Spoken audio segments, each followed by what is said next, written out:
بھائی تھے بگوڑے ہو گئے. اسلام کا مددگار بھی ہوگا لیکن پھر اللہ تعالیٰ کی تقدیر غالب ہوگی, اللہ اسے گمراہ کر دے گا, وہ دین کو پیٹھ کے پیچھے پھینک دے گا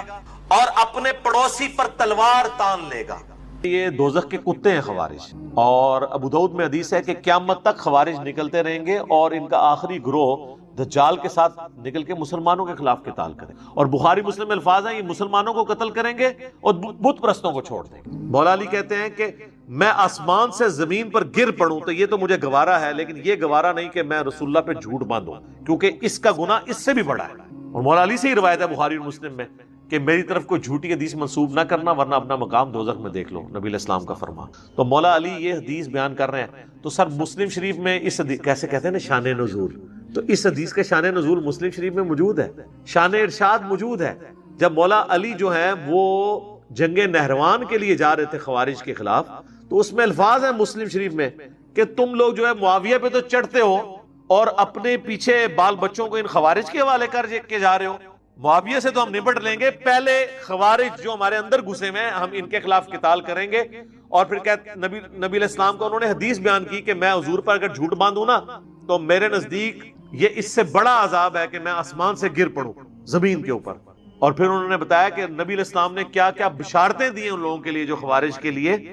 کے خلاف قتال کریں گے. پھر مولا علی کہتے ہیں کہ نبی علیہ السلام نے فرمایا کہ عنقریب ایسے نوجوان نو عمر لڑکے ظاہر ہوں گے جو قرآن کثرت سے پڑھیں گے اور بڑی معقول باتیں کریں گے, لیکن قرآن ان کے حلق سے نیچے نہیں اترے گا, اور وہ دین سے اس طرح نکل جائیں گے جس طرح تیر شکار سے آر پار ہو جاتا ہے. یعنی شکار سے تیر نکل کے دوسری طرف چلا جائے تو بالکل صاف ہو کے نکلتا ہے, اس طرح دین میں داخل ہو کے وہ نکل جائیں گے. اگر میں اپنے زمانے میں پاؤں تو انہیں قوم عاد کی طرح ہلاک کروں. اور نبی علیہ السلام فرمایا کہ تم بھی اگر اپنے زمانے میں انہیں پاؤ تو انہیں قتل کر دینا, اور یہ مخلوق میں بدترین لوگ ہوں اور مخلوق کے بہترین لوگ ہوں گے جو ان کو قتل کریں گے. اور ابو سعید خدری کہتے ہیں کہ ہم نے نہروان کے مقام پر مولا علی کے ساتھ مل کر ان کے خلاف قتال کی. پھر بخاری مسلم میں ایک ڈیٹیل حدیث ہے کہ نبی علیہ السلام ایک دفعہ مال غنیمت تقسیم کر رہے تھے, اور اس واقعے کا ذکر سورہ التوبہ میں موجود ہے. تو ایک گھنی داڑھی والا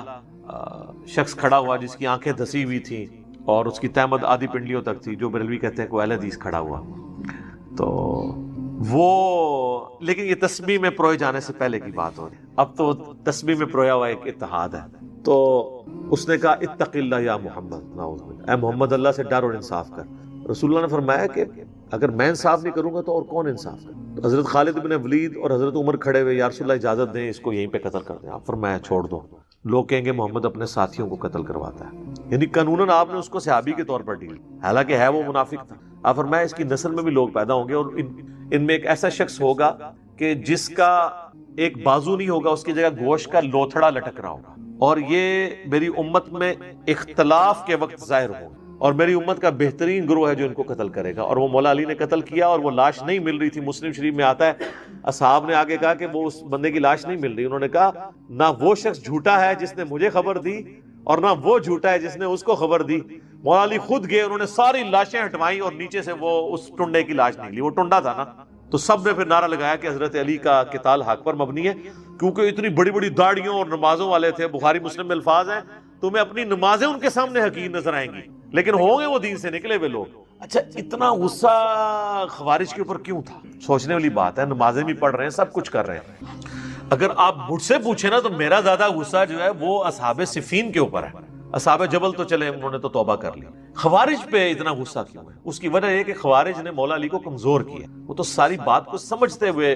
الگ ہوئے, حضرت علی کی بیعت کی وجہ حضرت علی کو کمزور کیا ہے, اس لیے پھر فتنہ پھیلا ہے. مسند احمد میں حدیث ہے یہ دوزخ کے کتے ہیں خوارج. اور ابو داؤد میں حدیث ہے کہ قیامت تک خوارج نکلتے رہیں گے اور ان کا آخری گروہ دجال کے ساتھ نکل کے مسلمانوں کے خلاف قتال کریں. اور بخاری مسلم میں الفاظ ہیں یہ مسلمانوں کو قتل کریں گے اور بت پرستوں کو چھوڑ دیں گے. ہاں ابھی بھی آپ دیکھ لیں جناب, آپ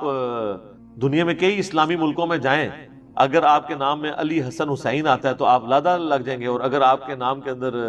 کمار آتا ہے یا سنگھ آتا ہے تو آپ کو ریسپیکٹیبل پرسنالٹی بنایا جائے گا, آپ کے لیے مندر بھی تعمیر کیے جائیں گے. آپ کو نظر نہیں آ رہا؟ تو یعنی یہ خوارج کے بارے میں تھا کہ قرآن ان کے حلق سے نیچے نہیں اترے گا. مراد کیا کہ قرآن تو پڑھیں گے لیکن جو قرآن کا فارم وہ والا نہیں لیں گے جو صحابہ والا فارم ہے. تو سر اس پلیٹ فارم سے تو قرآن کا وہی فارم بیان ہو رہا ہے جو صحابہ والا ہے. آپ نے تو آج تک رد المختار اور در مختار پڑھائی تھی, تو ہم نے آگے بتایا ہے کہ سر بخاری مسلم میں یہ لکھا ہوا ہے کتابوں کا خدا اور ہے، بابوں کا خدا اور، یہ نعرہ تو ہم نے بلند کیا ہے، تو ہم تو صحابہ کے فارم کو لے کے چل رہے ہیں۔ قرآن حلق سے نیچے نہیں اترے گا۔ اس کی میں آپ کو مثال دے دیتا ہوں، یہ جو لوگ آپ کو کہہ رہے ہیں سب سے پہلے ان پہ فٹ ہوتی ہے، محفل قرات کرواتے ہیں نا، سورہ فاتحہ طرز لگا کے پڑھتے ہیں نا، ایاک نعبد و ایاک نستعین، باہر نکل کے پھر یا شیخ عبد القادر جیلانی مدد کیوں کہتے ہیں؟ اس لیے کہ قرآن انہوں نے زبان سے پڑھا ہے، ایاک نعبد و ایاک نستعین۔ وہ حلق سے نیچے اترا ہوتا نا اگر، تو پھر نماز کے بعد بھی اللہ ہی کو پکار رہے ہوتے، بابوں کو نہ پکار رہے ہوتے۔ وہی تو تمہارے بارے میں ہے کہ حلق سے نیچے نہیں اترے گا، یعنی وہ زبانی کلامی تو بات کر رہے ہیں، دل پہ اس پہ ایمان نہیں لاتے کہ جو اس کا فارم لینا چاہیے۔ یہ تو ان لوگوں کے بارے میں فٹ ہوتی ہے، اور یہ تو خوارج کے بارے میں فٹ ہوئی ہوئی ہے، وہ خوارج جو مولا علی کے زمانے میں ظاہر ہوئے اور قیامت تک موجود ہوں گے، اور ان کی نشانی احادیث میں یہ سر منڈانا۔ تو اسی لیے تو بریلوی کہتے ہیں رائے ونڈ والے سارے خارجی ہیں، میں تو سر نہیں منڈاتا ہوں جی، میں تو ویسے ہی نکل گیا اس میں سے۔ اب آپ کے جتنے بزرگان دین سر منڈاتے ہیں تو آپ پھر لے کے آئیں، اور پھر ہم آپ کو پھکی دیں گے۔ سنن ابی داؤد میں حدیث ہے مولا علی خود سر منڈایا کرتے تھے۔ مولا علی کی محبت میں تو ہم خوارج کے خلاف ہیں۔ ابو داؤد میں حدیث ہے، سیدنا علی کہتے ہیں جب سے میں نے رسول اللہ سے سنا نا کہ جس کا غسل میں کچھ حصہ خشک رہ گیا کھال یا بال میں سے تو اسے عذاب دیا جائے گا، تو میں نے اپنے سر کے ساتھ دشمنی کی، میں نے اپنے سر کے ساتھ دشمنی کی، میں نے اپنے سر کے ساتھ دشمنی کی، اس کے بال ہی منڈوا دیے سارے تاکہ کوئی حصہ خشک ہی نہ رہے۔ تو سیدنا علی تو سر مڈایا کرتے تھے۔ اور پھر دوسری بات، خوارج کی تو اولین نشانی یہ ہے کہ وہ مولا علی سے بغض رکھیں گے، اور یہاں پورے دنیا کے خوارج کے خلاف جو پلیٹ فارم کھڑا ہوا ہے وہ یہ ہے غدیر قوم پہ۔ ہمیں تو کسی سے ڈگری لینے کی ضرورت نہیں ہے۔ خارجیوں کی پہلی اور بڑی علامت یہ ہے بغض علی اور حب فلاں فلاں فلاں فلاں، وہی فلاں جب فلاں کو ملنے کوفے آیا تو مولا علی پہ وہ والا فلاں۔ تو یہ ہم پہ تو آپ یہ حدیث فٹ ہی نہیں کر سکتے سر، ہم تو شیعان علی میں سے ہیں پولیٹیکل ٹرم میں، حضرت علی کے دفاع کرنے والے ان کی پارٹی کے لوگ، تو یہ ہم پہ جو حدیثیں فٹ کرتے ہیں نا یہ ہم بالکل لنگا کر کے رکھ دیں گے آپ کو، ویسے تو کافی زیادہ کر دیا ہے، مزید کر دیں گے کہ اگر آپ یہ حدیثیں ہم پہ فٹ کریں گے، ہم پہ فٹ نہیں ہوتی ہیں۔ یہ ان لوگوں کے اوپر فٹ ہوتی ہیں جو قرآن و حدیث تو پڑھتے ہیں لیکن اس کے اوپر عمل نہیں کرتے، اور اس کا صحیح فارم جو صحابہ والا ہے وہ نہیں لیتے۔ جو لوگ بےچارے بار بار کہہ رہے ہیں، جو یہ کہہ رہے ہیں کہ آپ نے قرآن پڑھنا ہے بریلوی ہو تو آپ مذہب بریلوی کا ترجمہ پڑھ لو، میں نے تو کوئی ترجمہ لکھ کے نہیں کسی کو دیا۔ دیوبندی ہو تو چلو اپنے اشرف تھانوی کا پڑھ لو، اہل حدیث ہو تو اپنے جوڑا گری کا پڑھ لو، اہل تشیع ہو تو سید فرمان علی شاہ کا اپنے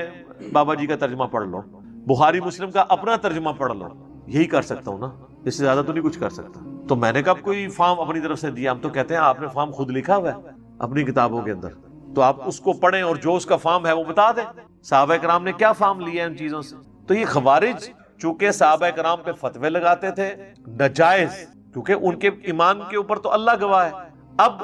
جو لوگ صحابہ کرام کے راستے سے، اہل بیت کے راستے سے ہٹے ہوئے ہیں، اور ہم صحابہ اور اہل بیت کا دین بتا رہے ہیں، اور ہم کہہ رہے ہیں بابوں کو چھوڑو کتابوں کو پکڑو، مرنے سے پہلے اے مسلمان کر لے اس پہ غور، کتابوں کا خدا اور ہے، بابوں کا خدا اور، ان کو آپ خارجی کہیں گے تو سر یہ بھی آپ کا سودا کو نہیں بکنا۔ آپ ڈر جائیں اس دن سے کہ لوگ یہ خوارج والی حدیثیں پڑھ لیں۔ میں نے بتا دیا نا آج یہ ساری حدیثیں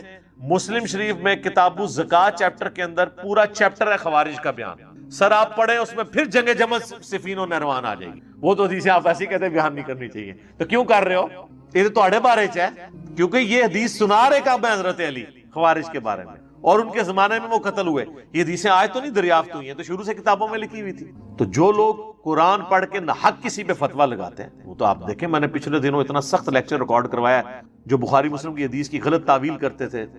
مجھے اپنے بعد تم سے شرک کا خوف نہیں۔ تو سر میں نے تو اس کا سٹارٹ ہی خارجیوں کے اوپر لیا ہے، بات بات کے اوپر کفر و شرک کے فتوے لگانا مسلمانوں کے اوپر، تو میں نے تو کنڈیم کیا ہے، اور وہ حدیث بیان کی ہے، صحیح ابن حبان میں، مسند ابی یعلا میں موجود ہے، اور تفسیر ابن کثیر میں سورۃ الاعراف کی آیت نمبر 175، جس میں علماء سو کو کتے کی مثال سے بیان کیا گیا ہے، بلعام بن بعورہ یا بلعم بن بعورہ، یہ دونوں لفظ درست ہیں۔ اس کانٹیکسٹ میں حافظ ابن کثیر وہ لے کے ہیں کہ نبی علیہ السلام فرمایا مجھے سب سے زیادہ خدشہ اس شخص پہ ہے کہ جو کتاب کا علم حاصل کرے گا اور پھر وہ دین اتار پھینکے گا اور اپنے پڑوسی کے اوپر تلوار تان دے گا اور اسے کہے گا اے مشرک۔ تو صحابہ نے کہا کہ مشرک کون ہوگا؟ آپ فرمایا کہ جو کہنے والا ہے وہ شرک کے زیادہ قریب ہوگا بنسبت اس شخص کے جسے وہ کہہ رہا ہوگا، یعنی شرک اس پہ لوٹ آئے گا، نہ حق کہہ رہا ہوگا، کیونکہ بخاری مسلم میں حدیث ہے جس نے کسی مسلمان کو کہا اے کافر اے فاسق، اگر تو وہ کافر و فاسق نہیں تھا تو کفر اس کی طرف لوٹ آیا، یہ ذہن میں رکھیے گا۔ تو البتہ اس میں ایک ایکسیپشن ہے، کسی کو تعویل کی غلطی لگ سکتی، جس طرح ابن ابی بلتہ کو بخاری مسلم میں آتا ہے حضرت عمر نے کہہ دیا تھا منافق، اور وہ جسٹیفائی تھے کہنے میں، کیونکہ انہوں نے رسول اللہ کی مخبری کی تھی، مشرکین عرب کو بتا دیا تھا۔ تو حضرت عمر سے حضور نے توبہ نہیں کروائی، صرف یہ کہا کہ عمر چھوڑ دو، اہل بدر کی اگلی پچھلی غلطیاں اللہ نے معاف کر۔ تو تعویل کی غلطی کسی کو لگ جائے وہ الگ بات ہے، ادروائز تو ہم خوارج کو سب سے زیادہ کنڈیم اس پلیٹ فارم سے، اور یہ جو اپنے آپ کو بار بار کہہ رہے ہیں نا کہ جی ہم تو ایک ہیں، یہ ایک کہاں سے ہے میرے بھائی؟ یہ کبھی بھی ایک نہیں رہے ہیں، یہ تو ایک دوسرے کو خارجی سمجھتے ہیں۔ اہل حدیث کو لے لیں، سب سے زیادہ یعنی خارجی اگر پائے جاتے ہیں نا اس دور میں تو وہ اہل حدیث کے اندر ہے، چاہے وہ ناسبی کی شکل میں ہو، چاہے وہ تکفیری سوچ کی شکل، یہی لوگوں کی تکفیر کرتے ہیں۔ یہ جو البریلویہ کتاب لکھی احسان اللہ ظہیر صاحب نے، جن کے بیٹے آج جناب کہتے ہیں جی بریلوی دیوبندی اہل حدیث ایک تسبیح میں پرویا ہوا اتحاد ہے، اس کو پاش نہیں ہونے دیں گے، تو سر یہ تو آپ کے ابا جان نے اس کو پاش کیا ہے البریلویہ کتاب لکھ کے، جس پہ انہوں نے احمد بریلوی پہ جھوٹ باندھے، میرا اس پہ کلپ ریکارڈڈ موجود ہے، ایک جھوٹا شعر ان کی طرف منسوب کر دیے، اور وہ کفری شعر، وہی جو مستوی تھا عرش پر مدینے میں اتر آیا مصطفیٰ بن کر، تو وہ انہوں نے جناب منسوب کر دیا بریلویوں کے بزرگوں کی طرف، حالانکہ احمد بریلوی صاحب نے وہ تذکرۃ الغوثیہ کتاب کو کفری کتاب کہا ہے، اس کی خرید و فروخت اور گھر میں رکھنا حرام قرار دیا، اور کئی ایک اس میں انہوں نے مطلب جھوٹے الزامات لگائے۔ تو یہ تکفیری سوچ تو ان کے اندر موجود تھی، آج بھی دنیا میں دیکھ لیں جتنے تکفیری لوگ ہیں آپ کو یہیں پہ نظر آئیں گے، اور بریلوی دیوبندی جو ہیں وہ آلموسٹ آج کل ماڈریٹ ہوئے ہیں، ادھر پرانے بزرگ تو ایک دوسرے کی تکفیر کرتے تھے، الفاظ ذرا مختلف استعمال کرتے تھے، جس طرح کوئی شخص طلاق دینے کے لیے مختلف لفظ استعمال کرتا ہے نا، تو میری طرح سے فارغ ہے، یا آندہ سے تو مجھ پہ حرام ہے، بس اس طرح کے الفاظ استعمال کرتے تھے، کام وہی ڈالا ہوا ہے۔ حسام الحربین کے اندر احمد بریلوی صاحب نے علماء دیوبند، 5 علماء دیوبند جن میں ایک غلام القادیانی اور 4 علماء دیوبند تھے، کفر کے فتوے لگا کے اسے کنکلوڈ کیا کہ ان کے کفر میں شک کرنے والا بھی کافر، یعنی سارے دیوبندی کافر، کیونکہ وہ تو شک کیا، انہیں یقین ہے کہ ہمارے بزرگ کافر نہیں ہیں، اور لکھا کہ اجماع امت ہے، اور مرتد ہیں، مرتد کا مطلب واجب القتل، جیسے حضور نے فرمایا تھا نا خارجیوں کو جان دیکھنا تو قتل کرنا، تو احمد بریلوی صاحب نے کروڑوں دیوبندیوں کو بہت پہلے ہی 1905 کے اندر 1905 میں واجب القتل اور خارجی قرار دے دیا ہے۔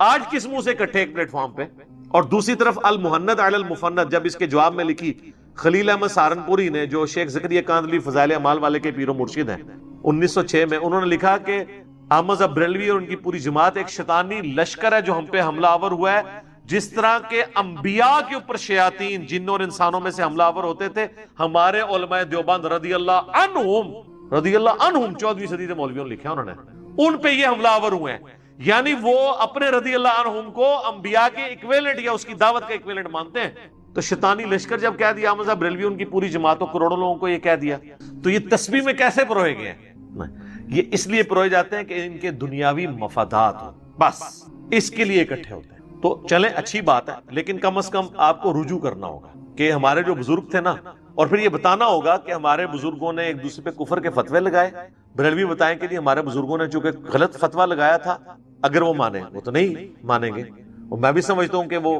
غلط نہیں تھے فتوے، بال یہ امت کو جوڑنے کے لیے کہیں کہ جی ایک بابے کی قربانی دے دیں کہ ان پہ وہ کفر لوٹ آیا تھا تو وہ فارغ ہوئے ہیں، آپ ساروں کو اسلام کی دیوبندی، اور دیوبندی کہہ دیں کہ ہمارے بزرگوں نے آپ پہ غلط فتویٰ لگایا تھا، اسی ایک خلیل احمد سہارنپوری پہ ہی لوٹا ہے، باقی سب مسلمان ہیں۔ اور اہل حدیث کہیں گے البریلویہ کتاب میں ہمارے بابا جی نے جو کام ڈالا تھا وہ انہی پہ ہی لوٹ گیا، کفر و شرک، اب وہ جو ہے وہ اس حالت میں دنیا سے چلے گئے، سارے بریلویوں کو ہم جو ہے نا وہ جنت کی گارنٹی دیتے ہیں۔ آؤ نا جناب مداح نہیں چھوڑ، تو یہ ایکٹنگ چھوڑ دیں، لوگوں کو کہانیاں کرانی چھوڑ دیں، لوگ پڑھ لکھ گئے ہیں کہ عبداللہ بن عمر رضی اللہ تعالی عنہ خوارج کو بدترین مخلوق شمار کرتے تھے، کیوں کہ وہ خوارج وہ آیات جو کہ کافروں کے بارے میں نازل ہوئی تھی مسلمانوں کے اوپر لگایا کرتے تھے۔ یہ امام بخاری لے کر آئے ہیں 6930 نمبر حدیث کی ہیڈنگ، اور یہ وہ خوارج ہیں جن لوگوں نے صحابہ کرام علیہم رضوان پر آیات کو فٹ کیا، کافروں والی آیات کو، اور صحابہ کی تکفیر کی، اور پھر ایز اے لاسٹ ریزارٹ سیدنا مولا علی رضی اللہ تعالی عنہ وعلیہ السلام نے ان کے خلاف نہروان کے مقام پر قتال کیا اور ان کو قتل کیا، الحمدللہ۔ اور یہ جنگ نہروان کا ذکر بخاری اور مسلم کی درجنوں احادیث میں موجود ہے، پورے چیپٹرز ہیں خوارج کے قتل کے بارے میں۔ ایک کریٹیکل حدیث ہے، میں اس کانٹیکسٹ میں بیان کر دیتا ہوں، صحیح بخاری اور صحیح مسلم کی متفقون علیہ حدیث ہے، بخاری میں 6933، مسلم میں 2456 اور مشکات المصابیح میں بھی موجود ہے انٹرنیشنل نمبر کے مطابق 5894 کہ عبداللہ بن ذوالخویسرہ التمیمی النجدی، جس کے بارے میں ڈیٹیل کے ساتھ بخاری اور مسلم میں آتا ہے کہ اس کی گھنی داڑھی تھی، آنکھیں دھسی ہوئی تھیں، اور اس کا جو آزار بند ہے آدھی پنڈلی تک تھا، جو یہ پکڑ کر بریلوی اور دیوبندی اور شیعہ لوگ جو ہیں وہ اہل حدیث کے اوپر فٹ کر رہے ہوتے ہیں کہ جی دیکھیں یہ وہ والا حلیہ ہے۔ میرے بھائیوں، خوارج کے بارے میں تو بخاری مسلم میں آیا کہ وہ ٹینڈ بھی کرواتے تھے، حلق کرواتے تھے، اور ابو داؤد میں حدیث ہے مولا علی رضی اللہ تعالیٰ عنہ علیہ السلام کہتے ہیں کہ میں نے جب سے نبی صلی اللہ علیہ وسلم سے سنا کہ جس کا غسل میں ایک بال بھی خشک رہ گیا تو اسے عذاب دیا جائے گا، اس کے بعد میں نے اپنے سر پہ بال نہیں رکھے، وہ ہمیشہ حلق یعنی ٹینڈ کروا دیا کرتے تھے۔ تو کیا کسی کی جرت ہے کہ مولا علی علیہ السلام کے اوپر خوارج والی حدیث فٹ کر دے؟ نعوذ باللہ من ذالک، کہ خوارج کے خلاف قتال جس شخص نے کیا، اور بخاری اور مسلم کی احادیث ہے کہ مخلوق میں سب سے بہترین لوگ ہوں گے اس وقت روئے عرض پہ، سب سے بہترین لوگ جو خوارج کے ساتھ قتال کریں گے۔ یہ خوش نصیبی تو ابو بکر، عمر، عثمان کو بھی نہیں ملی ہے رضی اللہ تعالی عنہم اجمعین وعلیہم السلام، جو مولا علی علیہ السلام کو ملی ہے خوارج کے قتل کے اعتبار سے۔ تو کیا وہ اب اس حلق کروانے کی وجہ سے آپ مولا علی کو کہیں گے کہ خوارج ہے؟ اسی طریقے سے بریلوی حضرات جو ہیں وہ دیوبند کی تبلیغی جماعت کے اوپر یہ حدیث فٹ کرنے کی کوشش کر رہے ہوتے ہیں۔ یہ بالکل غیر علمی اور ناانصافی پر مبنی اپروچ ہے لوگوں کی۔ تو یہ میں نے حدیث کا بخاری اور مسلم اور مشکات کا حوالہ دے دیا۔ ابن ذوالخویسرہ التمیمی کے بارے میں ابو سعید خدری کہتے ہیں یہ شخص نبی صلی اللہ علیہ وسلم کے پاس آیا اور مال غنیمت کے اوپر اس نے تان کیا، آپ تقسیم کر رہے تھے، اس نے کہا اتق اللہ یا محمد، اے محمد اللہ سے ڈر اور انصاف کر، نعوذ باللہ من ذالک۔ آپ صلی اللہ علیہ وسلم نے فرمایا کہ تیرا ستیہ ناس ہو، اگر میں انصاف نہ کروں گا تو اور کون شخص انصاف کرے گا؟ سیدنا عمر رضی اللہ تعالیٰ عنہ علیہ السلام کھڑے ہوئے، کہا یا رسول اللہ اجازت دیجئے اس گستاخ کی گردن یہیں پر میں اتار دوں۔ آپ نے فرمایا چھوڑ دو، لوگ کہیں گے یہ اپنے اصحاب کو قتل کرواتا ہے، اس کے بھی کچھ ساتھی ہوں گے، قرآن پڑھیں گے کثرت سے لیکن ان کے حلق سے نیچے نہیں اترے گا، یعنی قرآن کا فہم نہیں ہوگا، صرف تلاوت ہوگی، محفل قرات ہوں گی، قرآن کی وہ آپ سمجھ لیں طرزیں لگانا ہوں گی، لیکن حلق سے نیچے نہیں اترے گا۔ قرآن کثرت سے پڑھیں گے اور ایسی نمازیں پڑھیں گے کہ تم ان کی نمازوں پر رش کرو گے، ایسے روزے رکھیں گے تم ان کے روزوں پر رش کرو گے، لیکن وہ دین سے نکل جائیں گے جس طرح تیر اپنے شکار میں سے نکل جاتا ہے، اور جب یعنی آر پار ہوتا ہے شکار سے، جب تیر دوسری طرف سے نکل جائے تو انسان جب اس تیر کو دیکھتا ہے تو اس پر نہ خون نہ گوبر کے آثار ہوتے ہیں، یعنی اسلام میں داخل ہو کر بھی وہ نکل جائیں گے لیکن آثار باقی نہیں ہوں گے۔ اور اگر میں اپنے زمانے میں ان کو پاؤں تو میں قوم عاد کی طرح انہیں ہلاک کروں، اور مخلوق کے بہترین لوگ ان کو قتل کریں گے، اور ان کی نشانی یہ ہوگی کہ ان میں ایک شخص ہوگا کہ جس کا ایک بازو نہیں ہوگا بلکہ گوشت کا ایک لوتھڑا عورت کے پستان کی طرح لٹک رہا ہوگا۔ اور یہ جنگ نہروان ہوئی، اسی حدیث بخاری و مسلم میں آتا ہے، ابو سعید خدری کہتے ہیں اللہ کی قسم میں نے نبی صلی اللہ علیہ وسلم سے یہ حدیث خود سنی، اور میں اللہ کی قسم اٹھا کر کہتا ہوں کہ میں نے مولا علی رضی اللہ تعالیٰ عنہ علیہ السلام کے ساتھ مل کر نہروان کے مقام پر انہی لوگوں سے قتال کیا، اور اس کے بعد اس شخص کی لاش ڈھونڈی گئی، صحیح مسلم میں پوری ڈیٹیل آتی ہے کہ لاش نہیں صحابہ کو ملی۔ پھر مولا علی علیہ السلام خود آئے اور کہا کہ نہ وہ شخص جھوٹا ہے جس نے مجھے خبر دی، اور نہ وہ جھوٹا ہے جس نے اسے خبر دی، یعنی نہ میرے محبوب صلی اللہ علیہ وآلہ وسلم جھوٹے ہیں اور نہ اللہ جھوٹا ہے، تم اس شخص کو تلاش کرو۔ پھر مولا علی علیہ السلام جب خود آئے تو انہوں نے کنویں سے لاشیں نکلوائیں، بالکل سب سے نیچے وہ لاش پڑی ہوئی تھی، تو صحابہ نے پھر نعرہ لگایا صدق رسول اللہ صلی اللہ علیہ وسلم، سچ کہا تھا اللہ کے رسول صلی اللہ علیہ وآلہ وسلم نے۔ یہ وہی خوارج ہیں جن کو مخلوق کے بہترین لوگ قتل کریں گے، اور یہ بدترین مخلوق ہوں گے خوارج۔ تو اسی بخاری و مسلم کی حدیث کے اینڈ پہ آتا ہے کہ یہ وہی شخص تھا جس کے بارے میں قرآن کی آیت سورہ التوبہ کی آیت نمبر 58 نازل ہوئی، اسی خبیث نجدی کے بارے میں، وَمِنْهُمْ مَنْ يَلْمِزُكَ فِي الصَّدَقَاتِ، اور اے نبی ان میں وہ لوگ بھی ہیں، ایسا شخص بھی ہے جو آپ پر تان کرتا ہے جب آپ مال غنیمت کو تقسیم کر رہے ہوتے ہیں، وَلِعَوْذُ بِاللَّهِ تَعَالَى۔ برل نجدی کون ہے اس مسئلے کو بھی میں نے ریزالو کر دیا ہے، مسئلہ نمبر 67 ہے اہل سنت پاک.com پر، جسے شوق ہو تو وہ دیکھ سکتا ہے، کیونکہ سب ایک دوسرے کو نجدی کہتے ہیں، بریلوی جو ہے وہ اہل حدیث کو نجدی کہتے ہیں، اہل حدیث کہتے ہیں یہ لوگ اصل میں نجدی ہیں، دیوبند ان دونوں کو نجدی کہتے ہیں، اور یہ ایک طوفان بدتمیزی جو ہے وہ برپا کیا ہوا ہے بغیر علمی دلائل کے ساتھ۔ اچھا جی، یہ پہلی حدیث تو کور ہوئی، صحیح بخاری 6930 کی ٹاپ ہیڈنگ میں ابن عمر کا قول خوارج کو بدترین مخلوق سمجھتے تھے کیونکہ وہ کافروں والی آیات مسلمانوں یعنی صحابہ پر لگایا کرتے تھے۔ اب دوسری مرفوع روایت ہے صحیح ابن حبان کی جو یہ لوگ پیش کرتے ہیں، انٹرنیشنل نمبر کے مطابق صحیح ابن حبان میں 81 نمبر ہے، اور یہ حدیث تفسیر ابن کثیر میں بھی موجود ہے۔ سورۃ الاعراف کی آیت نمبر 175 اور 176 جو بلعام بن باورا، وہ یہودی عالم جس کو اللہ نے کہا کہ اس کی مثال کتے کی سی ہے کہ زبان ہانپتا رہتا ہے، دنیا کا کتا بن چکا ہے بلعام بن باورا، اس کے کانٹیکسٹ میں ابن کثیر اس حدیث کو لے کر آئے ہیں، اور المستدرک للحاکم میں انٹرنیشنل نمبر کے مطابق 3258 نمبر حدیث میں آیا ہے کہ یہ بلعام بن باورا یہودی عالم دین تھا جس کے بارے میں یہ کتے کی مثال سورۃ الاعراف آیت نمبر 175 اور 176 میں بیان کی گئی۔ تو یہ میں نے حوالے دے دیے۔ یہ جو اگلی روایت آنے والی تھی، حذیفہ ابن یمان کہتے ہیں کہ آپ صلی اللہ علیہ وسلم نے فرمایا کہ مجھے تم میں سے اس شخص کے بارے میں بڑا خوف ہے کہ جو قرآن تو بہت پڑھے گا اور قرآن پڑھنے کے آثار اس کے چہرے پر نظر بھی آ رہے ہوں گے، یعنی چہرہ بھی نورانی ہوگا۔ یہ اکثر کہتے ہیں بڑا سونا چہرہ ہے، اپنے اپنے بزرگوں کو سونا بتا رہے ہوتے ہیں، چہرے پہ قرآن پڑھنے کے آثار نظر بھی آ رہے ہوں گے، اسلام کا مددگار بھی ہوگا، لیکن پھر اللہ تعالیٰ کی تقدیر غالب ہوگی، اللہ اسے گمراہ کر دے گا، وہ دین کو پیٹھ کے پیچھے پھینک دے گا اور اپنے پڑوسی پر تلوار تان لے گا اور کہے گا کہ تو مشرک ہے، اس پہ شرک کی تہمت لگائے گا۔ تو حذیفہ ابن یمان کہتے ہیں میں نے پوچھا یا رسول اللہ صلی اللہ علیہ وسلم، یہ جو مشرک کہہ رہا ہوگا اپنے پڑوسی کو، تو وہ شرک کے زیادہ قریب ہوگا یا اس کا پڑوسی؟ تو آپ صلی اللہ علیہ وسلم نے فرمایا کہ وہ پڑوسی تو مشرک نہیں ہوگا، جو اس پہ شرک کا فتویٰ لگا رہا ہوگا اصل میں وہ مشرک ہوگا، کیونکہ صحیح مسلم میں حدیث ہے جب کسی پہ ناحق کفر یا شرک کا فتویٰ لگایا جائے تو فتویٰ اپنے اوپر لوٹ آتا ہے۔ تو یہ حدیث وہ پیش کرتے ہیں اور کہتے ہیں دیکھیں جی یہ اہل حدیث جو ہیں وہ اکثر پکڑ کے دیوبندی کو اور بریلویوں کو اور اہل تشیع کو مشرک مشرک کہتے رہتے ہیں، یہ تو بالکل خوارج کی نشانی ہے۔ تو میرے بھائیو یہ حدیث جو ہے یہ بھی پرٹیکولرلی خوارج کے بارے میں ہے جو مولا علی علیہ السلام رضی اللہ تعالیٰ عنہ کے دور میں ظاہر ہوئے، اور باقاعدہ انہوں نے شرک کا فتویٰ لگایا سیدنا علی کے اوپر اور باقی اصحاب رسول صلی اللہ علیہ وآلہ وسلم ورضی اللہ عنہم اجمعین وعلیہم السلام پر، اور باقاعدہ ان کے ساتھ مناظرہ کیا ابن عباس نے، سیدنا علی نے ان کو بھیجا اپنی طرف سے، اور یہ پورا مناظرہ جو ہے وہ الحمدللہ موجود ہے، اور یہ ہے میرے بھائیو دوسرا ریسرچ پیپر اہم ترین،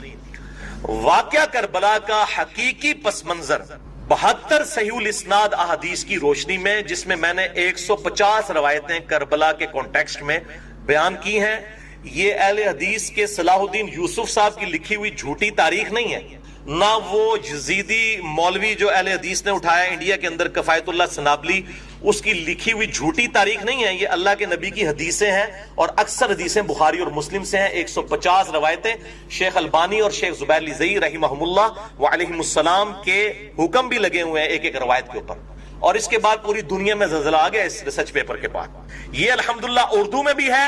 ہندی میں بھی، اور الحمدللہ سب سے پہلے اسے میں نے عربی میں لکھا ہے، یہ عربی والا اعزابی ان کا میں نے نکال دیا، پہلے عربی میں لکھا، اس کا ترجمہ اردو میں ہوا، پھر ہندی میں ہوا، اور الحمدللہ اب انگلش ترجمہ بھی عنقریب آنے والا ہے، اس کی اینڈرائیڈ اپلیکیشنز بھی۔ اہل سنت پاک.com پہ آپ کو یہ 6.5 MB کی فائل مل جائے گی PDF کی فارم میں، لیکچر کے اینڈ پہ جسے چاہیے ہو۔ تو یہ واقعہ کربلا کا حقیقی پس منظر 72 صحیح الاسناد احادیث کی روشنی میں اہل سنت کی کتابوں سے، اس میں میں نے یہ احادیث بتائی ہیں، اور یہ ابن عباس کا مناظرہ بھی اس میں موجود ہے۔ اس ریسرچ پیپر 5B میں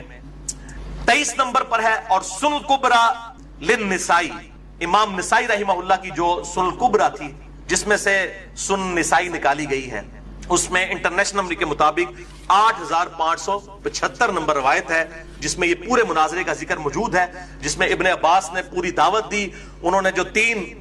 کفریات اور شرک والے فتوے لگائے سیدنا علی علیہ السلام پر اور ان کے اصحاب کے اوپر، ابن عباس نے تینوں کے جواب دیے، اور الحمدللہ ان 6000 میں سے 4000 خوارج نے توبہ کر لیا، اور 2000 کے خلاف جو ہے سیدنا علی نے ایز اے لاسٹ ریزارٹ قتال کیا، اور سیدنا علی کی طرف سے صرف 4 لوگ شہید ہوئے۔ یہ بھی اللہ تعالیٰ کی طرف سے ایک معجزانہ مدد تھی، اور الحمدللہ کلین سویپ سیدنا علی نے کیا۔ تو یہ اور یہی روایتیں ہیں، آپ ذرا بخاری میں وہ چیپٹر کھولیں خوارج کے قتل والا 6930 نمبر حدیث سے آنورڈ، اسی میں سیدنا علی خود بھی کہتے ہیں کہ نبی صلی اللہ علیہ وسلم نے فرمایا تھا کہ ایک زمانہ آئے گا ایسے لوگ ظاہر ہوں گے، قرآن کثرت سے پڑھیں گے، ان کے حلق سے نیچے نہیں اترے گا، لیکن وہ دین سے نکل چکے ہوں گے اور وہ نوجوان لڑکے ہوں گے، اور یہ پکڑ کے یہاں پر جو ہے وہ کچھ دیوبندیوں نے اور بریلویوں نے اور کچھ شیعہ نے میرے اوپر لگا دیا جی جو کہ درس قرآن علی دیتا ہے تو یہ تو مولا علی علیہ السلام نے حدیث روایت کی ہے بخاری میں، اور خوارج کے چیپٹر میں ہے۔ اور میرے بھائیوں وہ تو 1400 سال پہلے آ کے قتل بھی ہو چکے ہیں مولا علی کے ہاتھوں، جو آپ ہمیں بتا رہے ہو، ورنہ تو آپ کے جتنے بزرگ درس قرآن دے رہے ہیں وہ سارے خوارج ہیں۔ تو وہ پورا چیپٹر تو دیکھیں کن لوگوں کے بارے میں، اور پکڑ کے آج کے لوگوں کے اوپر اس طریقے سے فٹ کر رہے ہوتے ہیں، تو یہ شرم کرنی چاہیے۔ بہرحال خوارج آج بھی موجود ہے، جو آج بھی خوارج کی نشانی ہوگی کہ مسلمانوں کی تکفیر کریں گے۔ جو بھی آپ کو یہ کہتا نظر آئے نا کہ فلاں کافر ہے اور وہ کلمہ گو ہو، اہل قبلہ ہو، ختم نبوت کو ماننے والا ہو، اس کے باوجود اسے کافر کہہ رہا ہو، تو آپ سمجھ لیں خارجی ہے، جس میں ٹاپ آف دا لسٹ ہمارے پاکستان میں 2 بہت بڑے مکاتب فکر ہیں۔ بڑے میں کہہ رہا ہوں مشہور ہونے کی وجہ سے، تعداد تو ان کی بڑی تھوڑی کم ہے۔ نمبر 1 یہ جماعت المسلمین والے، اور نمبر 2 یہ کیپٹن عثمانی پارٹی برزخی گروپ، جو سب کو کافر اور مشرک ڈکلیئر کرتے ہیں۔ تو یہ آج بھی خوارج موجود ہیں، ہم یہ نہیں کہتے کہ خوارج موجود نہیں ہے، لیکن جو ہے ان کو کہیں نا۔ اب بریلوی کا دیوبندی کو کہنا، دیوبندی کا اہل حدیث کو اہل حدیث کا، ان کو شیعہ کا ان کو، ان کا شیعہ کو، یہ تو غلط بات ہے۔ تو یہ میرے بھائیوں تصویر کا ایک رخ تھا۔ اب ذرا تصویر کا دوسرا رخ بھی دیکھیں جو یہ لوگ چھپاتے ہیں، کہ ایک طرف تو یہ صحابہ کی تکفیر کر رہے ہیں اور صحابہ سامنے موجود ہیں۔ مولا علی علیہ السلام نے ایز اے لاسٹ ریزارٹ ان کے ساتھ قتال بھی کیا جب انہوں نے مسلمانوں کو قتل کرنا شروع کیا، لیکن آپ اہل سنت اہل تشیع دونوں کی تاریخ کی کتابیں اٹھا کے دیکھیں، مولا علی نے ان کے جنازے بھی خود پڑھائے، ان خوارج کے جو مولا علی کو کافر کہتے تھے۔ آج کہتے ہیں جی فلاں صحابہ کو کافر کہتے ہیں، ان کو قتل کر دو۔ تو میں یہ پوچھتا ہوں کہ جو مولا علی علیہ السلام کو منہ پر کافر کہتے تھے، ان کو تو مولا علی نے کافر نہیں کہا، اور کہا ہمارے بھائی تھے، بھگوڑے ہو گئے، ان کے جنازے پڑھائے، ان کی عورتوں کو لونڈیاں نہیں بنایا، اور قتال بھی آخری ریزورٹ کے طور پر کیا جب انہوں نے مسلمانوں کو قتل کیا، ورنہ مولا علی نے کہہ دیا تھا کہ تم میری سلطنت میں رہو، جس طرح باقی مسلمانوں کو بیت المال سے حصہ ملتا ہے تمہیں بھی ملے گا۔ لیکن جب انہوں نے مسلمانوں کو قتل کرنا شروع کیا تو ایز اے لاسٹ ریزارٹ مولا علی رضی اللہ تعالیٰ عنہ علیہ السلام نے تلوار اٹھائی، اور اس کی بشارتیں اس میں موجود ہیں ریسرچ پیپر کے اندر، کہ آپ صلی اللہ علیہ وسلم نے فرمایا تھا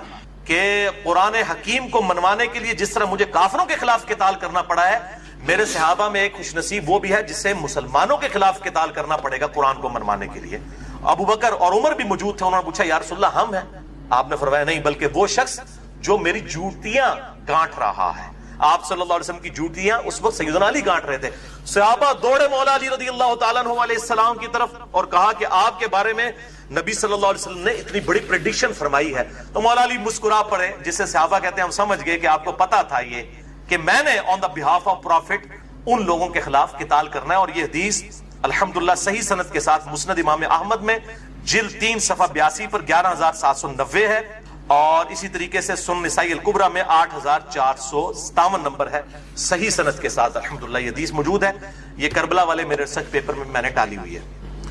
تو یہ دوسرا میں آپ کو کنٹراسٹ بتا رہا ہوں۔ اسی طریقے سے اسی ریسرچ پیپر میں نے وہ روایت ڈالی ہے 24 نمبر پر کہ المصنف ابن ابی شیبہ میں انٹرنیشنل نمبر کے مطابق 37942 نمبر اثر ہے کہ مولا علی علیہ السلام سے خود پوچھا گیا کہ بتائیے کہ یہ خوارج جو ہیں کیا یہ مشرک ہیں جو آپ کو مشرک اور کافر کہتے ہیں؟ آپ نے فرمایا یہ مشرک نہیں ہے، یہ شرک سے ہی تو بھاگے ہیں،